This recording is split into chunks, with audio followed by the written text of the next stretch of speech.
अहिले देशैभरि सुकुम्बासीको समस्याले एकदमै तातिरहेको छ माहौल र यो सुकुम्बासी भनेको चाहिँ के हो भन्दाखेरि यो सुकुम्बासी भनेको चाहिँ 3 पुस्तासम्म पनि उहाँहरूको नेपालमा कुनै पनि ठाउँमा चाहिँ जग्गा जमिन नहुनु हो र अब यसको समस्याको समाधान चाहिँ अब हुनुपर्छ।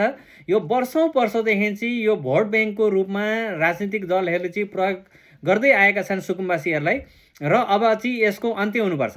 अब यसको अन्त्य गर्नका लागि चाहिँ असली सुकुम्बासी र नक्ली सुकुम्बासीहरूको पहिचान गरेर असली सुकुम्बासीहरूलाई चाहिँ उहाँहरूलाई व्यवस्थित ठाउँमा चाहिँ उहाँहरूलाई एउटा बस्ने बासको ठाउँको व्यवस्था गरिदिएर उहाँहरूलाई व्यवस्थित गरिदिनुपर्छ र नक्ली सुकुम्बासीहरूलाई चाहिँ उहाँहरूलाई कानुन बमोजिम उहाँहरूले त्यो कानुन अनुसारको उहाँहरूले सजाय भोग्नुपर्छ र उहाँहरूले चाहिँ त्यो ठाउँलाई चाहिँ कुनै पनि हालतमा उहाँहरूले छोडिदिनुपर्छ। अब उहाँहरूले छोड्न चाहिँ किन मानिराख्नु भएको छैन भने उहाँहरूको चाहिँ अब त्यो काठमाडौँको त्यो एरियामा त्यस्तो अब करोडौँ पर्ने जग्गा उहाँहरूलाई छोडेर जान पनि लोभ लागेको छ।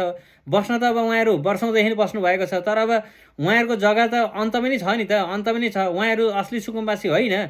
त्यसैले गर्दाखेरि चाहिँ जुन नक्ली सुकुम्बासीहरू ले चाहिँ असली सुकुम्बासीहरूलाई जुन उकासेर जुन गरिराख्नु भएको छ त्यो नगर्नु होला। तपाईँहरू आपतमा नपर्नु होला। तपाईँहरूको बरु आफ्नो सामानहरू के छ सरकारसँग कोअर्डिनेट गरेर उहाँहरूसँग बरु वार्ता गर्नु होला। कहिलेसम्ममा दिने, कहाँ दिने, कस्तो कति जग्गा दिने भनेर चाहिँ उहाँहरूसँग वार्ता गरेर कागज बनाउनु होला र त्यसरी हजुरहरू अगाडि बढ्नु होला। अब हजुरहरूले चाहिँ यो समस्याबाट हजुरहरूले मुक्त पाउनुपर्छ। अब यो समस्या वर्षौँदेखि कति वर्ष भइसक्यो, लगभग 25-30 वर्षभन्दा धेरै भइसक्यो यो समस्या भएको। यो समस्याको चाहिँ अब अन्त्य हुनुपर्छ है साथीहरू। हजुरहरूलाई मेरो धारणा कस्तो लाग्यो? यदि मेरो धारणा ठिक लाग्यो भने हजुरहरूले यो भिडियोलाई सक्दो सेयर गरिदिनु होला र आफ्नो धारणा हजुरहरूले कमेन्टमा कमेन्ट गर्नु होला। धन्यवाद।